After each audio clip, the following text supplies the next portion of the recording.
Ang mabuting balita ng Panginoon ayon kay San Marcos. Noong panahong iyon, nalimutan ng mga alagad na magdala ng tinapay at iisa lang ang kanilang tinapay sa bangka. Kaiingat kayo, ilagan ninyo ang lebadura ng mga Pariseo at ang lebadura ni Herodes. Babala ni Jesus sa kanila. Nag-usap-usap ang mga alagad.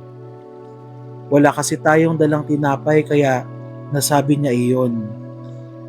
Alam ito ni Jesus kaya't sila'y tinanong niya, bakit ninyo pinag-uusapan na kayo'y walang dalang tinapay? Hindi pa ba kayo nakababatid o nakauunawa? Hindi pa ba ito abot ng inyong isip? Wala ba kayong mata? Wala ba kayong tenga? Nakalimutan na ba ninyo ng paghati-hatiin ko ang 5 tinapay para sa 5,000? Ilang bako lang napuno ninyo sa mga lumabis na tinapay? 12 po, tugon nila. At nang paghati-hatiin ko ang 7 tinapay para sa 4,000, ilang bakol na malalaki ang napuno ninyo? Tanong niya. 7 bakol po, tugon nila. At hindi pa rin ninyo nauunawaan. Wika niya. Ang mabuting balita ng Panginoon. Pinupuri ka namin, Panginoong Hesukristo. At hindi pa rin ninyo nauunawaan? Hindi na bago ang hindi pagkakaunawaan sa ating lipunan. Masasaksihan ito kahit saan at kahit kanino. Sa Ebanghelyo ngayon, nainis ang Panginoon sa kanyang mga alagad dahil hindi pa rin sila nakauunawa sa kabila ng matagal na panahon nilang samahan.